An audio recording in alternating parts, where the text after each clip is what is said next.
So, hello guys! Ito na yung ating beans. Nahugasan na at meron na tayong kumukulong tubig at meron naman tayong tubig na may ice. At after, dyan natin siya patutuyuin muna pa kunting mawala ang tubig. So, mag-start na tayo guys. O, meron pa palang isang hindi nakuhaan. Bago ko nga pala makalimutan guys, hindi ko siya pinagpuputol-putol. Hindi ko siya, ano tawag niyan, hindi ko siya ging slice. So, start na tayo guys kasi matutunaw na yan. Oo. 2 minutes lang yan ha, 2 minutes. 2 minutes. So, 2 minutes lang yan guys, 2 minutes. So, after 2 minutes guys, hanguin na natin siya at ilalagay natin dito sa ice. So, didiretso na kaagad natin dyan para mag-ano siya, yung bang, yan yung pang-shock niya. At ilalagay natin yan sa freezer. So ayan na, ipagpatuloy na yung last. At ito ay, naano ko na sa, nawala na yung ice guys. Dapat marami tayong ice niyan. At, i-strainer natin siya. O, diba? So, ayan na siya. Oh, nailagay ko na siya dyan. Meron pa tayong isusunod na. So, pabutin natin ng 2 minutes yan. Oops. So, matutunaw na yung ice. So, ilagay na natin. Kunti na lang ang ice.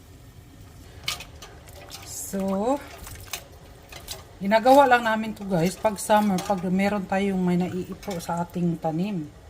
Yun lang ating gagawin para meron tayo sa winter time. O, di ba? Pang winter time na namin to guys.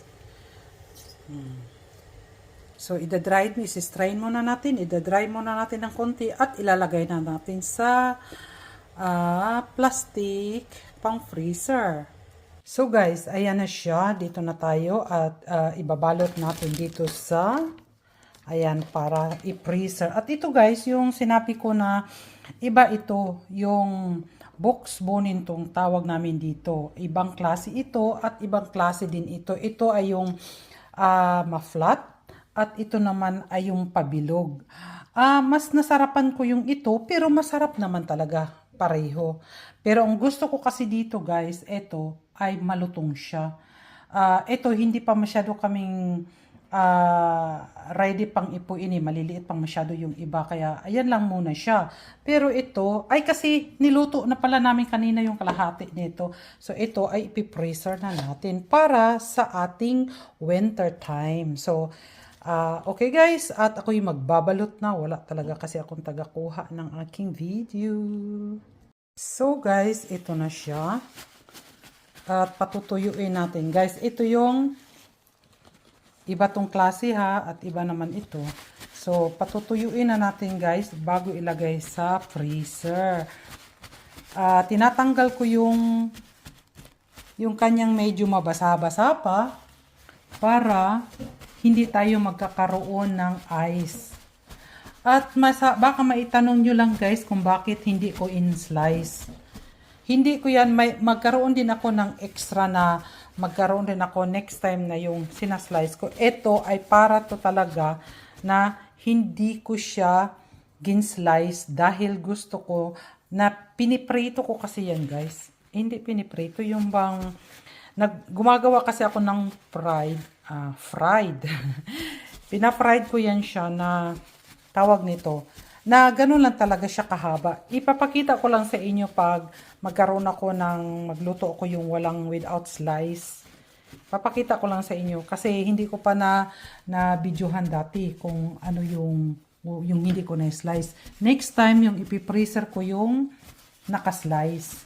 So after nito na mawala na yung tubig niya, talagang tatanggalin para hindi tayo magkaroon ng yung bang, di ba, pag yung tulad ng ice.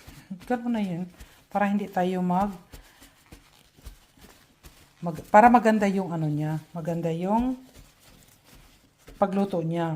Parang fresh pa siya, o di ba? Naluto ko na yan, tapos nilagyan na natin ng yelo, o di. Gano'n lang yung guys. Kaya, next time, ipapakita ko sa inyo kung bakit hindi ko yan gin-slice dahil may ibang luto ako dyan.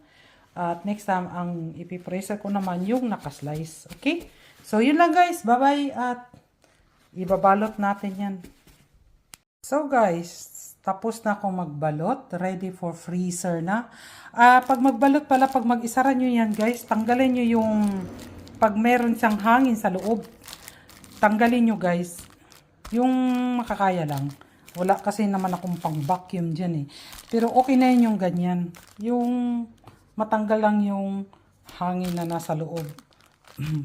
So, yun lang guys. Sa akin, tapos na tayo. Pwede na nating ilagay ito sa freezer. So, bye. Thank you for watching.